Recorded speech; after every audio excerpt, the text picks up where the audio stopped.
We are going to be previewing the Green Bay Packers for the 2025 NFL season. Before we get into this video, if you enjoy it, make sure to leave a like. And if you are new to the channel and enjoy this type of content, make sure you hit the subscribe button so you don't miss out on more content. But let's get to this Packers preview. First, looking at their additions and losses, it's honestly not a lot when you look at guys they brought in that are projected to start and guys who played a lot of snaps for them last year that they lost. So first, looking at the additions, they bring in two receivers that I think will get a decent amount of playing time. Obviously, Matthew Golden will get a lot of playing time, but I also think Savion Williams will find himself a role in his rookie year. First of all, Savion Williams, very big, very fast wide receiver. And while he's not necessarily the most polished receiver, he can add a gadget element. I think I saw a comparison was like Cordell Patterson. So I think that sort of gadget type of element that he can provide can find himself a role early on this Packers team that's filled with a lot of, as we all know, the Packers have a lot of receiver twos, receiver threes, whatever. But I feel like a bigger body gadget guy compared to the other guys they have can help Savion Williams find a role early on in this Packers team, even if it's a little small. But then their first round pick they got in at receiver, Matthew Golden, very, very good at Texas. He can play all over the field in the slot on the outside. Very fast 40 time. So obviously that can translate to the field. That'll obviously help. He can make a lot of big highlight type catches with like the type of body control he has. One knock on him potentially is maybe that his route running could be a little more refined, but that seems like something that should improve as he, plays in the NFL, and I think that will improve. And I think he will easily be the Packers' number one receiver, if not this season, very soon, and possibly even next year. And then they bring in two other players from free agency. They bring in Aaron Banks from, I believe, San Fran, and Nate Hobbs from the Raiders. Banks is a good guard, very big. He's like a massive lineman. And I think it's a very good addition because if you look at the losses, they lose Josh Myers, their center. Now, while Banks is a guard and Myers is a center, bringing in Banks allows Elgton Jenkins, who played guard last year, to now move over to center. And I think just as a lineman, Banks is an upgrade over Josh Myers because he was a good player in San Fran. And then Nate Hobbs, when healthy, he can be a good corner. He just needs to stay on the field. Very similar to Jaire Alexander. Obviously, Jaire, when healthy, is a better corner than Nate Hobbs when healthy. But very similar in terms of that they're good when they're healthy. They're just not the healthiest. Kind of the same thing with Eric Stokes, who we can get into right now. And that Stokes, he showed a little bit in his rookie year, but his last 2 years after that has not been the healthiest. Again, similar to Hobbs and Alexander. So they bring in an injury-prone corner to replace two more injury-prone corners. So we'll see how Nate Hobbs does in his first year at Green Bay if he's healthy. But again, when healthy, he's a good corner, and he can add to a good secondary. May not be the deepest secondary in Green Bay, but there is some sort of top end talent in that secondary in Green Bay, and then a lot of young question marks, which we'll get into when we talk about defense. But overall, not a really eventful offseason, but I think a positive offseason nonetheless, mainly because that O-line got better, and it was sacks allowed was pretty good, but it still could improve. So I think they overall improved on this offseason, but again, it was a very small offseason for Green Bay. Again, looking at their offense, last year it was a top 10 offense in terms of I think points of scored and all that type of stuff. Passing, running, overall it was top 10 offense. It was very good last year. They made the playoffs. Obviously, quarterback, you got Jordan Love. Some people, I think I've heard all these things of how they paid him after one decent year and now he's really expensive, despite not maybe putting it all together quite yet. But I'm a fan of Jordan Love. I think he is a borderline top 10 quarterback, maybe even is a top 10 quarterback. So I really like Jordan Love. I think he is the future quarterback for the Packers, and I think he can continue to be the quarterback for the Packers. Last year, he had 25 touchdowns, 11 interceptions. It was an okay year. He did have that injury early on, I think week 1 against the Eagles in that Brazil game. That might have messed him up a little bit. But again, I like Jordan Love. He's still only 26 too, despite getting drafted in 2020. He's still very young. So I like him. You're solidified at quarterback. You're also solidified at running back with Josh Jacobs, who is still only 26. Feels like he should be older than that. But he had a fantastic first year in Green Bay. 1,300 yards, 15 touchdowns. He also caught a touchdown as well. He was so good for them. Top 10 running back, maybe even top 5 running back last year. So you love what you have out of him at your running back position. I also liked, Emmanuel Wilson got some carries. He got himself 100 carries and also had 4 touchdowns, as well as a receiving touchdown. So you like Emmanuel Wilson. We'll see what Marshawn Lloyd can bring in, 3rd-round pick from 2 years ago. Didn't get really many opportunities last year. It was more Emmanuel Wilson as the RB2. So maybe you can throw him in there as well. So I really like their backfield with Love, Jacobs, and even guys like Emmanuel Wilson. Tight end room, I love Tucker Kraft. I'm a big Tucker Kraft fan. He had that one game against the Rams where he was going crazy. But outside of that, he had 700 yards, 7 touchdowns last year. It was a good season for Tucker Kraft. It's such a young offense too. So the fact that they were top 10 last year and none of their primary skill position players, running backs, receivers, tight ends that play a lot are older than 26 is crazy. So this top 10 offense can get even better. And you also got Luke Musgrave, who he's a solid tight end number 2. I don't think you're mad at Luke Musgrave being your number 2 tight end. Then at the receivers, obviously we talked about Matthew Golden. And again, the Packers, the whole thing about them is they're just a whole bunch. They have 6 receiver 2, receiver 3s on their team, and they don't have that true receiver 1. First of all, I think Matthew Golden can be a receiver 1, and I also still think Jayden Reed can be a really good receiver. Jayden Reed was clearly their best guy last year. He had a touchdown on the ground, but he also had himself 6 touchdowns and 850 yards last year. You have Romeo Doubs, who can give you, he's a good, if he's your receiver 3, you'll take Romeo Doubs as your receiver 3. I like Doubs. He had he had some injuries last year. I think there was other reasons why he wasn't playing, and then he suited up for them and had a good little stretch of games, ended up with 604 on the year. The guys that are kind of on the outside looking in are Christian Watson, Dontavian Wicks, Malik Heath, even Savion Williams, who I mentioned earlier. Watson's probably the biggest maybe question of the team. Who knows how healthy he's going to be going into the year. But it wasn't the best year last year for Christian Watson. I mean, he had a lot of deep, he's a good deep threat. He averaged 20 yards of reception. But while they may not have a true receiver 1, I think they have 2 guys in Golden and Reed that can potentially get there. And if you surround those 2 guys with a bunch of quality receivers, which they do have, it's a good receiver room. Combined with a good tight end room, combined with a good quarterback and a good running back. And the O-line's also pretty good too. They were second fewest in sacks allowed, I'm pretty sure.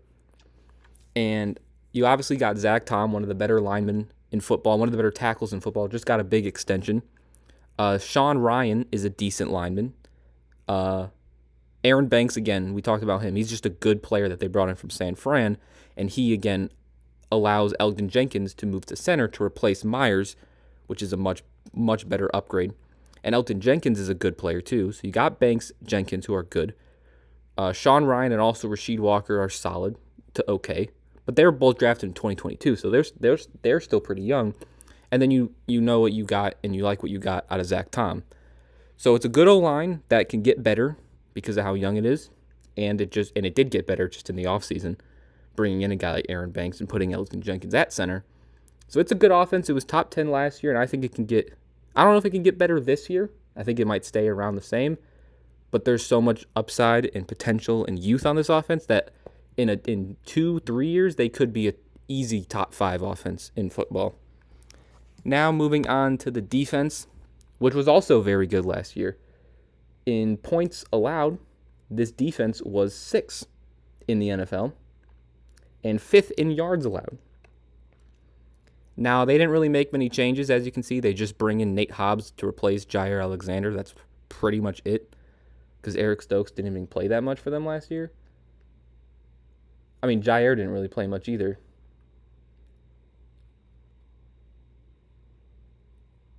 But it's a good defense. First of all, the D-line, very good interior D-line. Devontae Wyatt, Kenny Clark, and Rashawn Gary is a good three-man duo, or three-man D-line there. Rashawn Gary, he's been a very consistent and reliable player for Green Bay. He had another good year last year and a Pro Bowl last year as well. He made the Pro Bowl. And I expect another good year out of Rashawn Gary. I think we know what you're going to get out of Rashawn Gary, and it's just good quality football. Then in the interior, outside of Rashawn Gary, Lucas Van Ness. Lucas Van Ness hasn't had necessarily the best first 2 years of his career, considering he was a former 13th overall pick, but he still has shown flashes, and I don't think the Packers should give up on him yet, because he is only 24, and he's on such a good D-line that he's not going to see much attention. So he could have a good season. He still has put up like 4.5 sacks he might have had last year. So I think you do want to see more from Lucas Van Ness, but it's not like he's been bad necessarily either. Then on the interior, they have Devontae Wyatt and Kenny Clark, which is one of the better interior D-tackle duos in football. Devontae Wyatt, he's only been in the league for 3 years, and in a limited role, like he hasn't really gotten a ton of snaps compared to, a guy like Kenny Clark.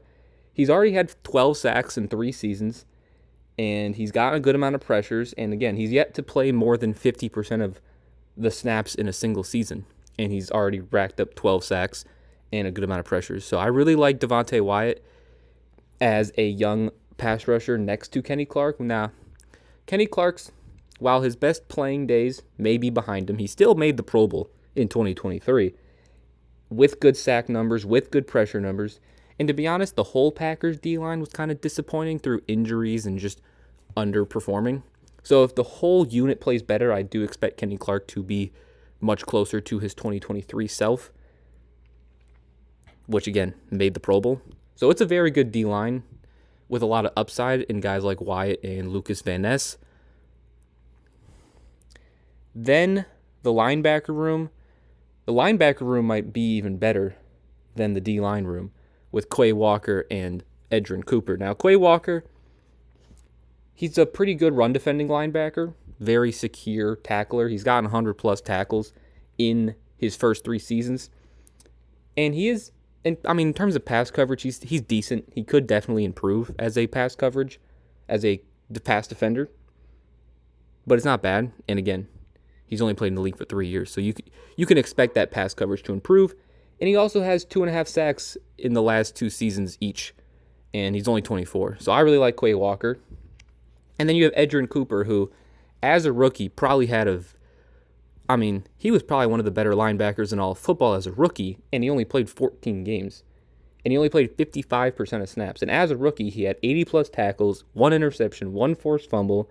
He had 3.5 sacks, 13 TFLs. He was good in the run. He was very good in pass coverage. And for a rookie, he was a relatively secure tackler. And he's only 23 years old because he's a rookie.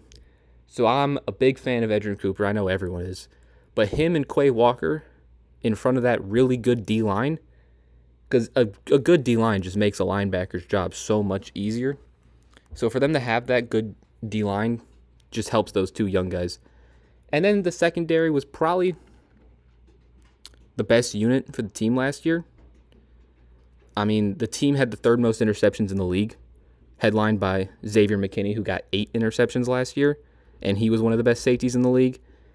A guy like Javon Bullard, he had his ups and downs as a rookie, but he's like a safety. He's a nickel who had to shift to safety during the year. So hopefully a full year as a nickel corner should benefit Bullard, and he should be able to build on his rookie year and have a much better year too, I believe.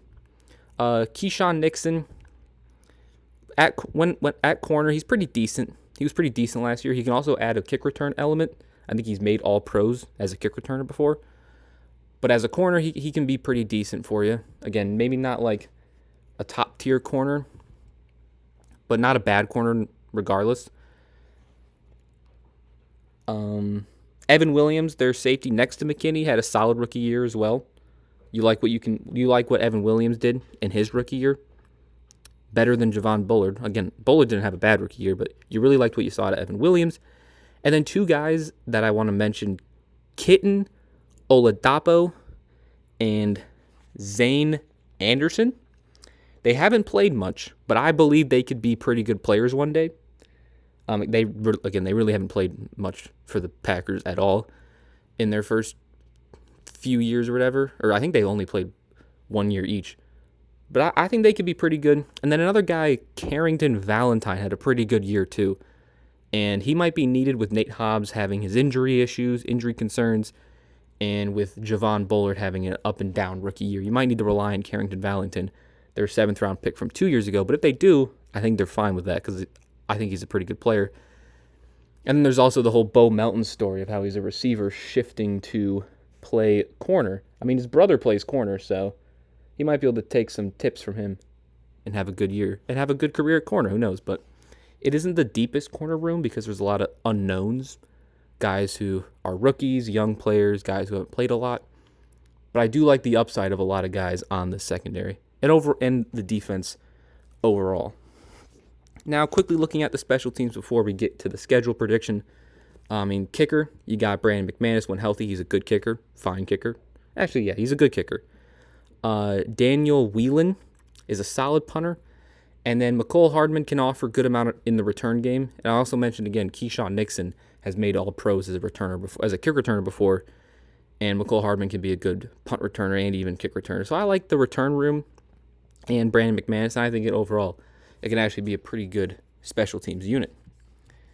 Now, before we get into the schedule, if you're enjoying the video, make sure to leave a like.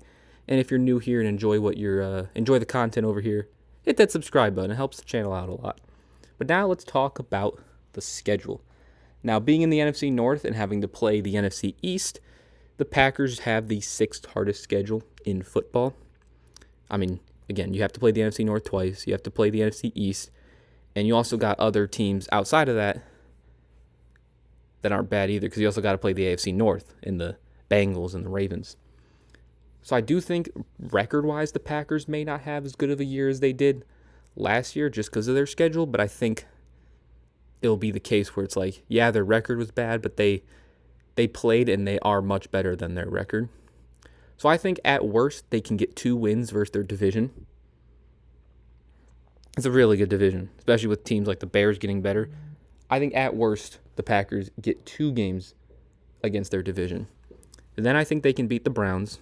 I think they can beat the Giants. So that's 4 for their floor. And then I think they can get at worst, a game versus the Panthers and beat